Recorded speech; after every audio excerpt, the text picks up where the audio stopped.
São duas pregações de manhã, à noite apenas uma. Mas, de qualquer forma, vamos ficar de pé, vamos abençoá-la, para que Deus possa colocar a unção sobre a sua vida e ela realmente esteja inspirada pelo Espírito Santo de Deus para nos abençoar nesta manhã com a palavra que ela tem aqui para os nossos corações. Amém? Senhor nosso Deus, nós oramos agora pela tua filha que aqui está, que vai fazer uso do microfone nesta hora para nos abençoar com a tua palavra. Os nossos corações estão abertos para ouvir a palavra e eu tenho certeza que o Espírito Santo está aqui e vai certamente nos abençoar diante de ti. Obrigado pelo teu amor, pela tua bondade e obrigado pela vida da carinho, Pai, em nome do Senhor Jesus. Amém. Glória a Deus. Amém. A paz do Senhor para a igreja, amém? Amém. Podem se sentar. Glória a Deus. Antes de começar, gostaria de agradecer ao apóstolo pela confiança, Terezinha também, a apóstola Terezinha. Muito obrigada pelo convite. É uma honra realmente estar aqui, poder falar um pouco da que Deus colocou no meu coração aqui no Congresso. Eu sou Karine, eu sou da igreja do apóstolo Enéas, lá do Rio de Janeiro, e vou falar um pouquinho rapidamente da minha história, para vocês me conhecerem mais um pouquinho. Eu fui lá para o Evangelho Pleno da Tijuca. Depois que meu pai faleceu, eu perdi ele aos 12 anos de idade. E uns meses depois, uma amiga da minha mãe falou assim: olha, vai lá na igreja, né? Você precisa. E a minha mãe foi, só que ela foi, acho que 2 meses depois do falecimento do meu pai. E ela amou a igreja. E meses depois, uns 5 meses depois, no ano seguinte, eu fui e estou até hoje, irmãos. Graças a Deus. Eu lembro bem do dia que eu cheguei lá, eu assisti ao culto e no final veio os filhos do pastor, o Michel, a Michelle, mais alguns adolescentes, vieram falar comigo, eles estavam tão felizes, chegando assim: oi, tudo bem? Eu não conhecia ninguém, eu falei: oi, tudo bem? E irmãos, eu fui tão acolhida, mas tanto, que glória a Deus. Aquela igreja me atraiu. Oh, glória! Por isso que é muito importante que a igreja tenha esse acolhimento. A pessoa que entra, você não sabe como ela está. E aí quando você recebe com um sorriso, com um abraço, muda tudo. Muda tudo. E aí ninguém sabia que eu tinha perdido meu pai. E eles me receberam com tanto amor, com tanto carinho. O apóstolo Enéas também. E eu fiquei, irmãos, realmente eu fui alcançada pela graça de Deus. Eu perdi um pai terreno aos 12 anos, que foi muito doloroso. Realmente perder alguém, uma pessoa, a gente não consegue. É uma perda muito grande. Mas Deus me alcançou. Eu ganhei um pai celestial. Aleluia. E falar um pouco, eu quis falar dessa parte de paternidade, porque é um tema delicado, paternidade. E a mensagem que Deus colocou no meu coração está lá em Lucas, no capítulo 15, que fala da parábola do filho pródigo. Então vamos abrir em Lucas 15, a partir do verso 11. O que Deus colocou no meu coração foi, se eu pudesse colocar um título nessa mensagem, a graça de Deus, Pai, que nos chama a viver um novo começo. Amém? Quem abriu? Vamos lá, diz assim: Jesus continuou. Certo homem tinha 2 filhos. O mais moço dele disse ao pai: Pai, quero que o Senhor me dê a parte dos bens que me cabem. E o pai repartiu os bens entre eles.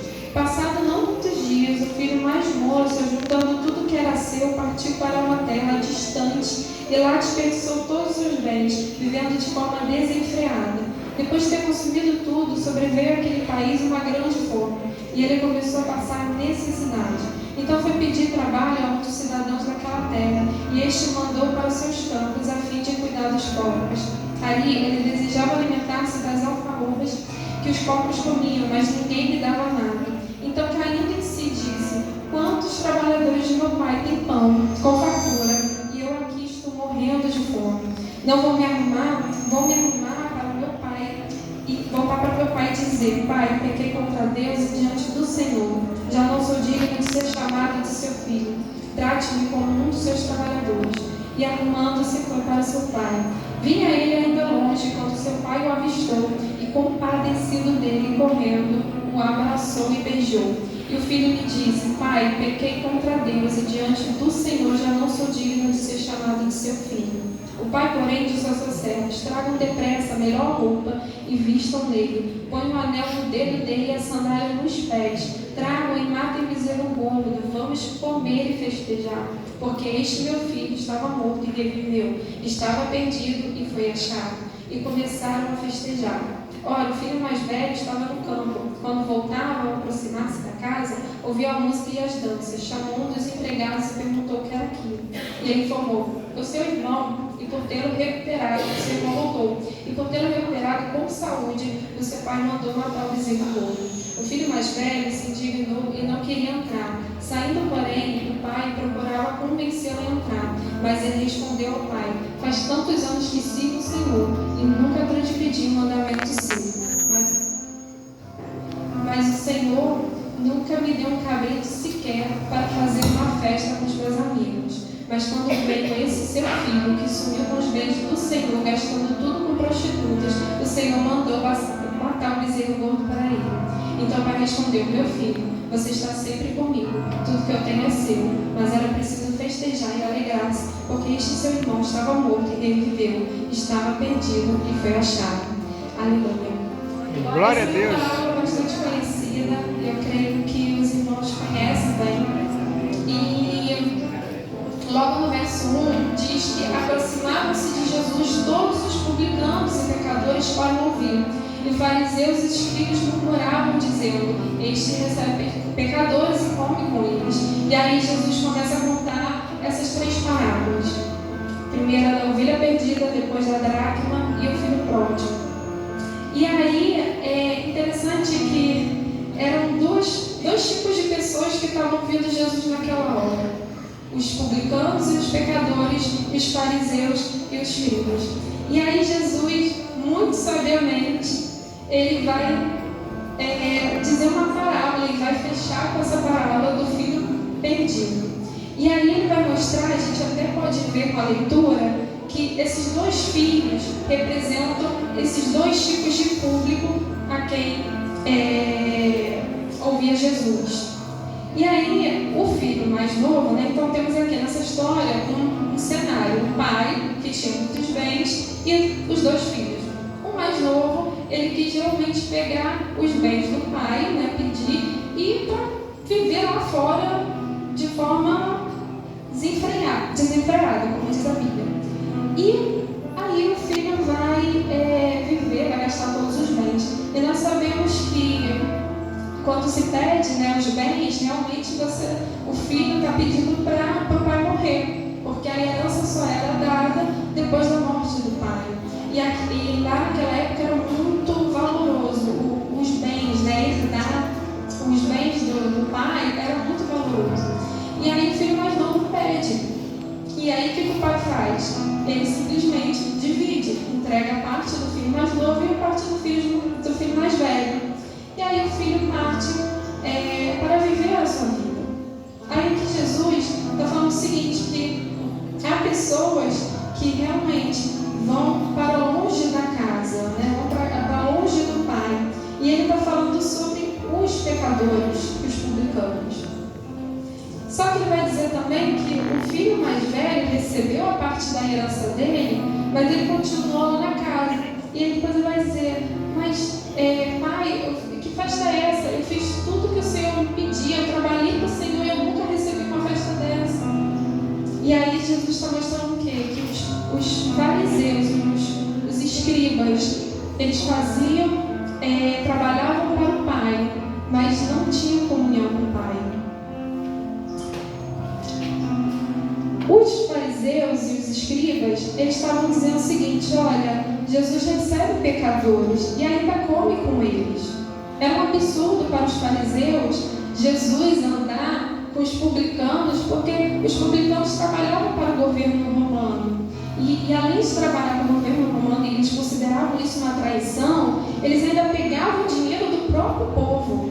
Então eles eram corruptos, muito corruptos. Então os fariseus tinham tanta raiva, né? Tinha ódio dos publicanos, porque primeiro traíam o povo e segundo eles enriqueciam de forma, né? Eles cobravam juros muito altos. E aí, quando eles viam Jesus andando com esse tipo de gente, com pecadores e publicanos, eles achavam absurdo. Se a gente pudesse colocar nos dias de hoje, né, como se, pelo menos eu vejo, os fariseus lá só olhando o que Jesus estava falando, o que estava fazendo, com quem estava andando, assim, só tipo assim, se Jesus aqui fala com esse tipo de gente. E é como se, né, eles estavam ali olhando todos os stories de Jesus, se Jesus tivesse Instagram, ele olhando os stories de Jesus sem seguir Jesus. Ou tá Jesus lá fazendo a live no YouTube e tá os comentários odiosos dos fariseus. E ainda comer com os pecadores era um absurdo ainda, porque comer fala de comunhão, fala de intimidade. Então Jesus estava ali falando com eles próximos, e era esse tipo de gente que se aproximava de Jesus. Mas os escribas e fariseus conheciam toda a lei. Eles eram rigorosíssimos para cumprir a lei e não conheceram Jesus como Deus, de tão cego que eles estavam. E aí Jesus vai mostrar isso na parábola. Ele vai mostrar pelo o filho mais velho. O filho mais velho trabalhava incansavelmente para o pai, mas não tinha comunhão com o pai. Ele também queria os bens do pai, trabalhando muito para ele. Eu até botei aqui o seguinte, uma frase que me marcou muito. Nenhum dos filhos amava o pai por aquilo que ele era. Os dois estavam usando o pai para alcançar seus objetivos egoístas. Em vez de amá-lo, desfrutar de sua companhia e servi-lo sem interesses. Então, o filho mais novo, ele pediu, eu quero a minha parte e quero viver longe de você. Mas o filho mais velho também falou assim, eu quero a minha parte, vou trabalhar muito para conseguir, não importa como. Podemos estar, irmãos, nos rebelando contra Deus, transgredindo as suas leis ou cumprindo-as com todo zelo. Porque muitas vezes a gente pode até encontrar dentro da igreja pessoas que vão domingo a domingo, fazem tudo bonitinho, jejuam, oram, fazem de tudo, fazem a obra de Deus tão maravilhosamente bem, mas está longe de Deus.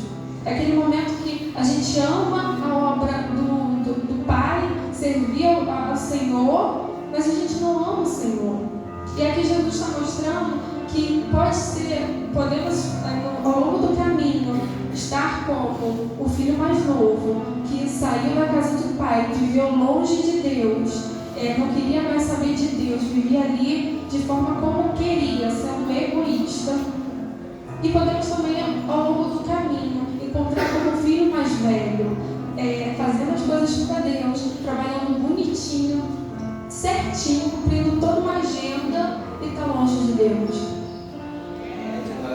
Mas eu não estou querendo dizer aqui que não é para obedecer ao Senhor, pelo contrário, Jesus nos mandou, nos deu os mandamentos, tem o Sermão do Monte para que possamos cumprir verdadeiramente.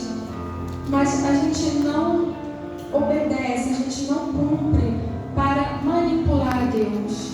Aqui, o filho mais velho, ele estava fazendo de tudo para que ele recebesse a herança, os bens.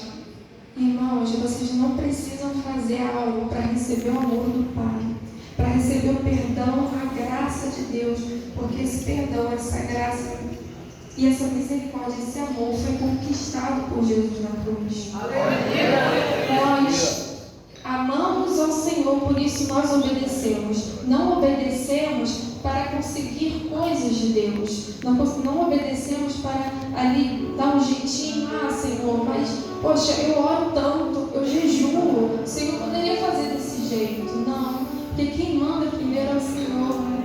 E quando a gente ora, a gente jejua, a gente está ali negando a nós mesmos, deixando de ser egoísta, para nos submetermos ao poder de Deus. É Ele que faz.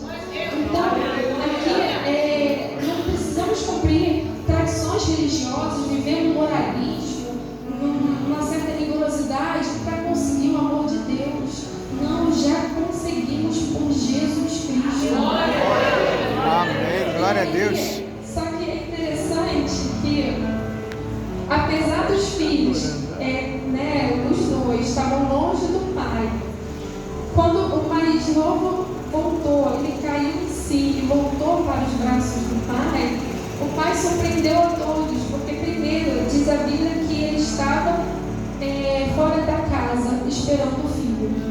E mais chocante ainda é quando esse pai, ele corre para os braços do filho. Naquela época, até pesquisei, os homens mais honrosos, né, mais notáveis, enfim, os pais, os patriarcas, eles não corriam. Mulheres corriam, jovens, crianças corriam naquela época, mas ver o pai correndo não era comum. E aí Jesus vai chocar aquela audiência, mostrando que aquele pai, realmente contra a cultura da época, ele corre nos braços do filho.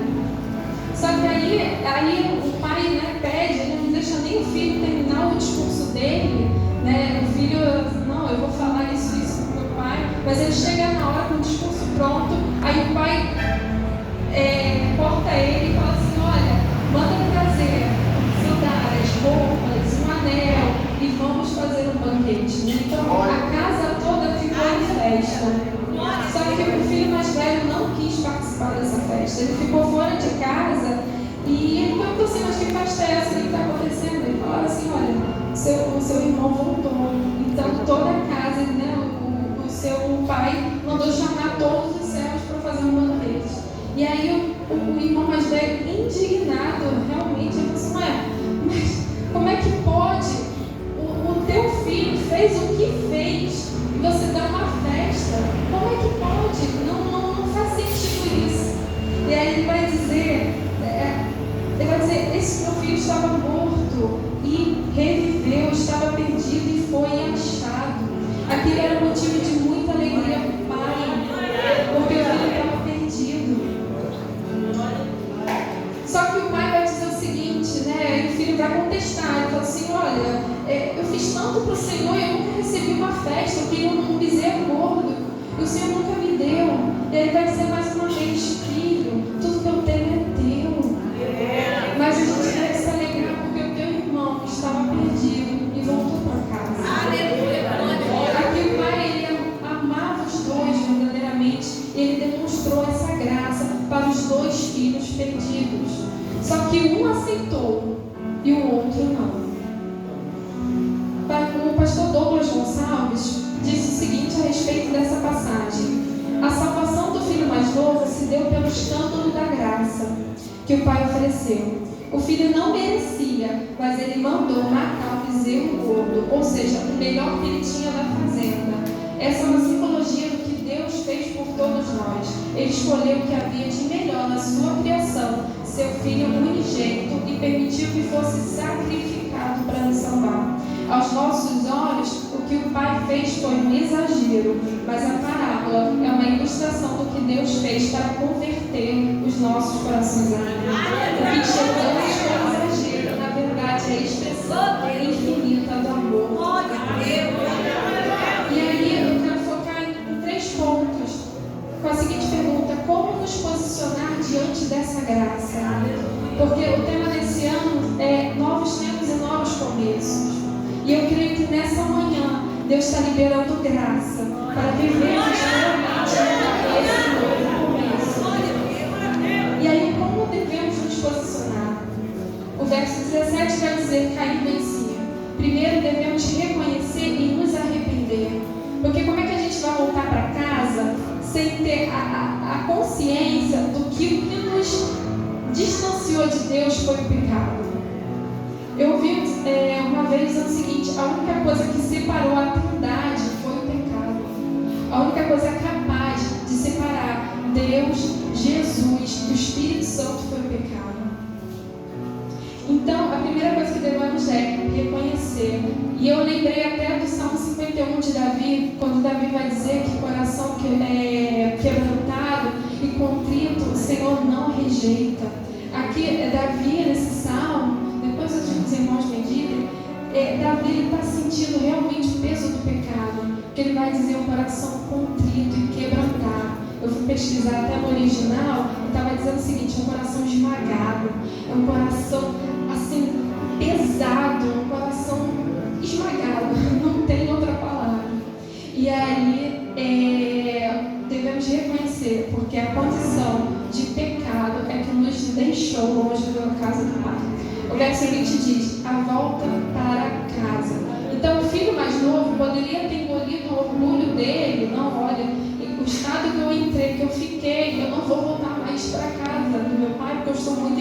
trabalho, mas o filho, por mais envergonhado, ele voltou para casa. O filho, ele teve saudade do lar. Irmãos, a primeira coisa que a gente faz quando a gente peca, quando a gente falha, quando a gente erra, comete um deslize, é se afastar de Deus. Quem já experimentou isso? Quem nunca errou e depois sentiu, não, Senhor, eu não vou nem orar porque eu estou com muita vergonha. É normal porque é o pecado e nos faz nos escondermos de Deus. Nós temos essa tendência, é normal. A gente se sente culpado, a gente se sente desanimado, a gente não quer fazer nada, a gente se esfria realmente, espiritualmente. Mas a gente só vai conseguir mudar a nossa condição, quebrar ciclos, ser libertos de certos tipos de pecado quando a gente vai para Deus. Não tem outra maneira de sermos transformados pelo Espírito Santo se não formos até Ele. Não tem como. Então, esse momento é de aproximarmos de Deus com toda a coragem ou com a falta dela. É com toda a vergonha, com todo o sentimento de culpa. Qualquer sentimento, vá ao Senhor. Bob Sorge, um autor cristão, vai dizer o seguinte: o pecado é como um câncer, a presença de Deus é como uma radiação sobre aquele câncer. Quanto mais você ficar na presença de Deus, absorvendo a sua palavra e se deleitando em seu amor, mais poder será introduzido em cada fibra do seu ser. Então o pecado é aquele câncer, e você só vai combater aquele câncer se for a radiação de Deus, a presença de Deus. Sabe por que você pode se aproximar e deve se aproximar de Deus? Por causa do sangue de Cristo. É apenas no sangue de Cristo, a cruz, é que você vai encontrar essa graça, esse perdão, esse amor que você tanto precisa. É um amor, um perdão que te envolve e te transforma. O verso 22 vai dizer: o recebimento do perdão e da graça. O filho mais novo, ele recebeu a graça do Pai. Ele merecia castigo, ele merecia estar com os trabalhadores. Ele vai dizer: Pai, eu pequei contra ti, eu mereço estar com os empregados, eu não mereço estar de volta como filho. Mas o Pai vai dizer: nada disso, você é meu filho e você continua sendo meu filho. Então não importa o que você faça, o erro que você cometa, você não deixa de ser filho de Deus. Você é filho pelo sangue de Cristo. Você foi alcançado por essa graça. E a Bíblia vai dizer: as ovelhas não saem do aprisco do pastor. Jesus Cristo está cuidando das suas ovelhas. Amém? Então, receba essa graça. Até o Luciano Subirá vai dizer o seguinte: não basta Deus dar graça, é necessário recebê-la e interagir com ela. A graça é gratuita, nós recebemos, mas é necessário a gente interagir com ela, porque Deus está aqui disponibilizando essa graça. Devemos ter essa posição de receber. Só que eu quero até dar uma ressalva do seguinte: tem muito falado sobre a teologia da graça barata. A graça não existe para que a gente faça o que a gente quiser, para a gente pecar livremente. Como tem sido pregado: não importa o que você faça, pode fazer, que Deus vai perdoar, a graça é infinita, não precisa. Não é bem isso. Não é porque recebemos a graça que nós temos essa liberdade. Pelo contrário, a graça de Deus nos capacita a viver em obediência ao Senhor. Ela, além de nos livrar, de nos dar o perdão, de nos livrar desse pecado, ela nos capacita a realmente viver o que Deus tem para nós. Ele vai dizer o seguinte: a graça é uma força divina, capacitadora, que viabiliza ao ser humano a obediência que antes fora impossível. Ou seja, além de perdoar os nossos pecados, ela ajuda a não cometer. A graça nos empodera para viver em obediência aos mandamentos de Deus eterno. A graça nos livra de vivermos para nós mesmos, no orgulho e no egoísmo, e nos direciona a viver a reta justiça justiça de Deus. Então recebemos a graça e o perdão, e recebemos também essa capacitação para viver o que Deus tem para nós. E aí, o que o Pai fez? O Pai, olha que lindo, irmãos, como é um privilégio servir ao Senhor. Realmente é um privilégio de estarmos aqui na casa de Deus e servir ao Senhor e amar o Senhor, porque Ele nos amou primeiro. Se não fosse o Senhor, nós não estaríamos aqui. Mas pelo seu amor nós estamos. Isso é maravilhoso, isso é um privilégio. O Pai fez o seguinte: Ele avistou o filho e saiu correndo. Como eu falei, isso não era costume, chocou a audiência. Salmo 103:13 diz assim: como o pai se compadece de seus filhos, assim o Senhor se compadece daqueles que o temem. Aqui o pai se compadeceu, a Bíblia vai dizer que o compadecido dele. E aqui vai dizer que o pai se compadece de seus filhos. O pai o abraçou e o beijou. O filho, imagina, o filho estava fedido, estava maltrapilho, estava em um estado deplorável, mas o pai não se importou.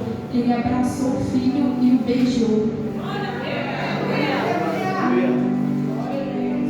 Antes de Deus nos alcançar, nós estávamos assim. Nós estávamos com as vestes todas sujas. Nós estávamos cheirando mal. Mas o que Jesus fez? Ele trocou as nossas vestes. Ele tirou toda aquela veste suja nossa e trocou pela veste limpa dele. Deus sabe das suas fraquezas. Ele vê suas falhas, mas ainda assim o tem como filho. E o aprecia mesmo quando você cai. Ele ama quando você se levanta e continua avançando aos braços dele. Como é confortante saber que podemos trazer todo esse pacote de inadequação, todo esse pacote de frustração, de falhas, e poder correr aos braços do Senhor e receber o amor dele. Ele nos aprecia em cada estágio de nosso processo de amadurecimento. Irmãos, se vocês querem ser transformados, viver esse novo começo, esse novo tempo, corre para os braços do Senhor. É nesse processo, a santificação cai, mas levanta, falha, erra, mas está ali, o Senhor está corrigindo, o Senhor está ensinando, e o Senhor é tão paciente que às vezes a gente comete o mesmo erro, a gente não sai daquilo, e o Senhor amorosamente, pacientemente, Ele nos conduz à sua presença.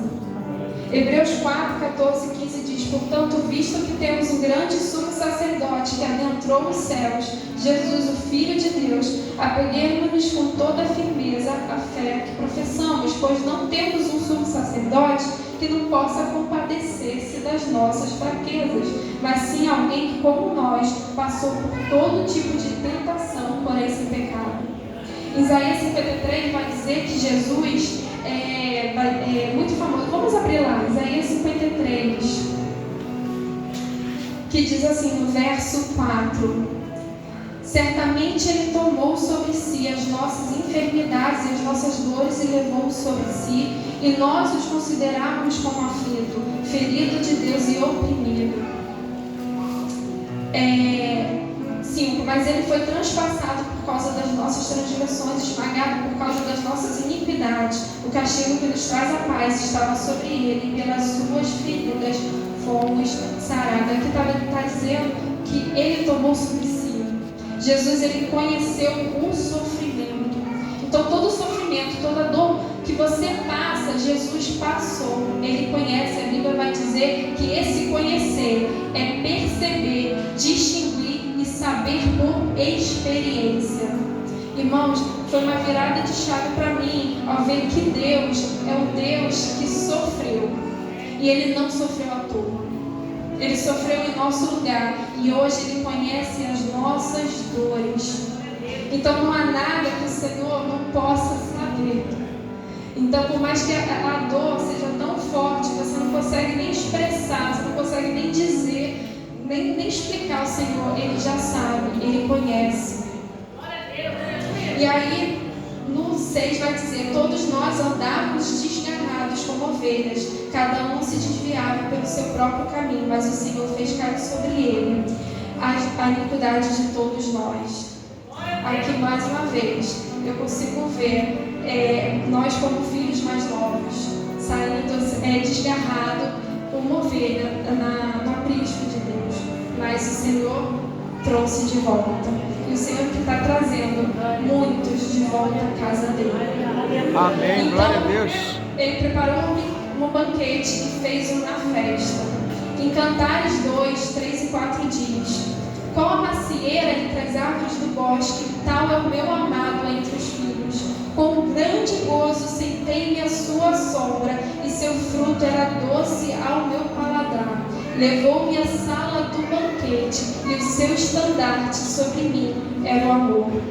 Cantares, muitos acredito que conheçam, Salomão escreveu, né, e alguns estudiosos vão dizer que foi para uma mulher.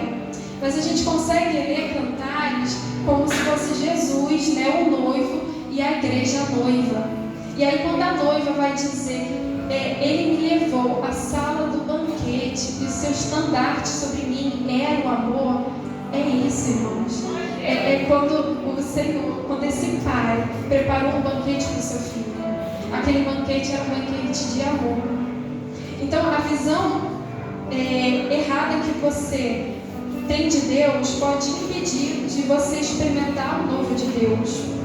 Porque pensar de Deus de uma forma pode até te afastar dele. Porque realmente, se a gente pensar que Deus é aquele juiz que está lá na sala do trono, pronto para apontar uma falha que a gente cometeu, a gente nunca vai se aproximar de Deus. Mas quando a gente começa a ler a palavra de Deus e conhecer as afeições de Jesus por nós, tudo muda.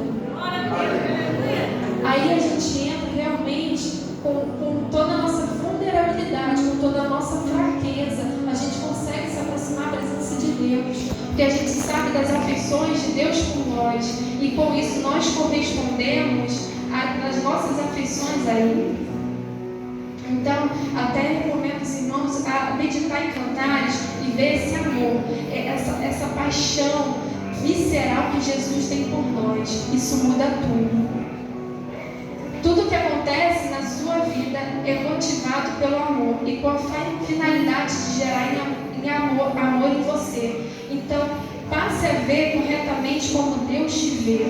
Vai com todas as suas falhas, com toda a sua fraqueza e vulnerabilidade, que Deus vai te surpreender. E para finalizar, o filho mais velho, ele estava bravo. E ele tinha seus motivos. Realmente o filho gastou toda a sua fortuna, todos os seus bens.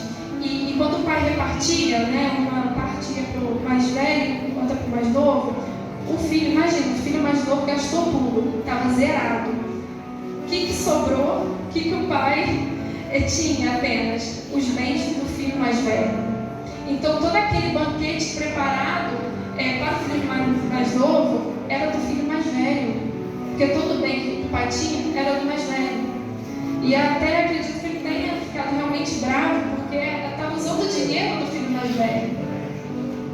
Só que esse filho mais velho, ele até tinha o dever, alguns estudiosos vão dizer que ele tinha esse dever de ir lá buscar o filho mais novo para preservar a honra do pai. Porque quando o filho mais novo saiu, ele zombou o pai. E o filho mais velho tinha esse dever de trazer o filho mais novo, mas ele não fez. Mas sabe o que é mais surpreendente? É que nós temos um filho mais velho. E um filho mais velho que saiu da casa do pai para resgatar o filho mais novo, que somos nós. O filho mais velho, nada mais, nada menos que é Jesus Cristo. O filho mais velho que nós precisamos. Aquele que precisou sair da presença do pai naquela cruz para nos resgatar de volta. Jesus Cristo estava disposto a pagar o preço por nós. E Ele aceitou que o Pai colocasse cada um de nós de volta ao direito de herança. Agora a herança do filho mais velho, que sobrou, tinha que ser repartida novamente. E o que Jesus fez? Ele repartiu a sua herança. Precisamos de um irmão que esteja disposto a pagar não apenas uma quantia finita, mas um valor infinitamente mais alto da sua própria vida para nos reentregar à família de Deus, visto que a nossa dívida é alta demais. Pecado custou muito caro, custou o precioso sangue de Jesus. A graça é gratuita, mas custou um alto preço. O Pai recebeu o filho mais novo, porque Jesus iria morrer em nosso lugar. Que Jesus está dizendo para aquela audiência, está dizendo: olha, eu estou indo para a cruz, para justamente que o filho mais novo volte à casa do Pai. Eu estou sendo esse filho mais velho, que precisa preservar a honra do Pai e reentregar esse filho mais novo para a família de Deus. Pois vocês não receberam um filho que os escravize, um espírito que os escravize, para novamente temer, mas receberam um espírito que os adota como filhos, por meio do qual clamamos: Abba, Pai. Esse Abba, Pai, é paizinho, é pai, é uma coisa tão próxima, tão íntima. Você chegar no colo de Deus e falar: Pai, paizinho, me ajuda, tá difícil. Está doendo, mas nós podemos. O próprio Espírito testemunha ao nosso Espírito que somos filhos de Deus. Você é filho, filha de Deus. Se somos filhos, somos herdeiros, herdeiros de Deus e co-herdeiros com Cristo. Então, amados, vamos ficar de pé.